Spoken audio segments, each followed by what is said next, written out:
पिछले वीडियो में हमने चंद्रयान 3 के प्रोपल्शन मॉड्यूल और लैंडर में लगे पेलोड्स के बारे में जाना था और ये भी समझने की कोशिश की थी कि ये पेलोड्स किस काम आने वाले हैं। अब इस वीडियो में हम चंद्रयान 3 के प्रज्ञान रोवर के बारे में डिटेल में जानेंगे।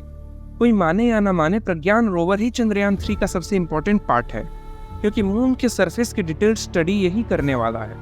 लेकिन उससे पहले हम चंद्रयान 3 में लगे नासा के एक डिवाइस के बारे में जानेंगे, जो है लेजर रेट्रो रिफ्लेक्टर एरे। यह चांद और पृथ्वी के एक्यूरेट डिस्टेंस को समझने में मदद करेगा, जिससे और भी सही कैलकुलेशंस फ्यूचर में मून मिशंस के लिए किए जा सकेंगे। इसके साथ ही विक्रम लैंडर में लैंडर हैजार्ड डिटेक्शन और अवॉइडेंस कैमरा समेत टोटल 7 सेंसर्स भी लगे हुए हैं। इसमें सोलर पावर्ड प्रज्ञान रोवर विक्रम लैंडर के इर्द गिर्द सिर्फ आधा किलोमीटर तक ही घूमेगा और मून सरफेस को एग्जामिन करके सारा डेटा विक्रम लैंडर को भेजेगा। फिर विक्रम लैंडर से ये सारे इन्फॉर्मेशन पृथ्वी तक पहुंचेंगे।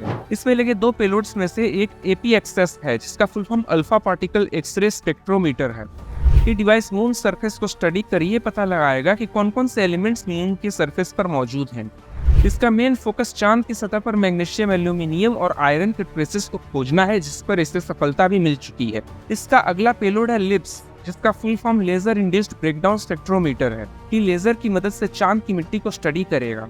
इन 2 पेलोड से मिलने वाले डेटा के लिए ही दुनिया भर के स्पेस एजेंसीज जो आगे मून मिशन करना चाहते हैं वेट कर रहे हैं, क्योंकि सभी का मकसद चांद में ह्यूमन कॉलोनी यानी एक स्पेस स्टेशन बनाना है। और इसके लिए रॉ मटेरियल्स को अर्थ से लेकर जाने से अच्छा होगा कि वही मौजूद इंग्रेडिएंट्स से ये काम किया जाए और जितना कम हो सके उतना सामान अर्थ से ले जाया जाए। जिससे चंद्रयान 3 बहुत ही इंपॉर्टेंट रोल प्ले करने वाला है। इसके अलावा एक इंटरप्लैनेटरी स्पीसीज बनने के लिए हमें सबसे पहले अर्थ और स्पेस के बीच में एक चेक पॉइंट की जरूरत है, जो हम चांद को बना सकते हैं। फ्यूचर में हम और भी कम लागत में स्पेस मिशंस को अंजाम दे सके, इसके लिए अर्थ से नहीं बल्कि मून से रॉकेट लॉन्च करना एक बेटर ऑप्शन होगा, जिसकी तैयारी भी चंद्रयान 3 मिशन के सक्सेसफुल हो जाने के बाद जल्द ही शुरू हो जाएगी। यही कुछ ऐसे रीजंस है जिसके लिए दुनिया भर के स्पेस एजेंसीज प्रज्ञान रोवर से मिलने वाले डेटा पर इतने डिपेंडेंट हैं। इस मिशन का सक्सेसफुल होना केवल भारत ही नहीं बल्कि पूरे ह्यूमैनिटी के लिए बहुत ज्यादा इंपॉर्टेंट है। हालांकि इस मिशन के कई फायदे भारत को भी होने वाले हैं।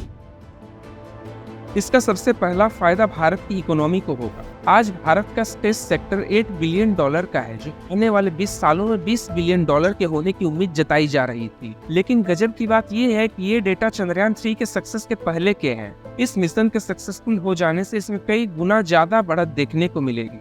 साथ ही ये इंडिया के स्पेस सेक्टर के ग्रोथ को भी रिप्रेजेंट करता है, जो पर एनम 4% की रेट से हो रहा है। इस मिशन के बदौलत ही भारत में स्पेस एक्स जैसे प्राइवेट स्पेस एजेंसीज के लिए कई रास्ते खुल गए और कुल मिलाकर कहा जाए तो लॉन्ग रन में ये मिशन भारत के लिए काफी प्रॉफिटेबल होने वाला है।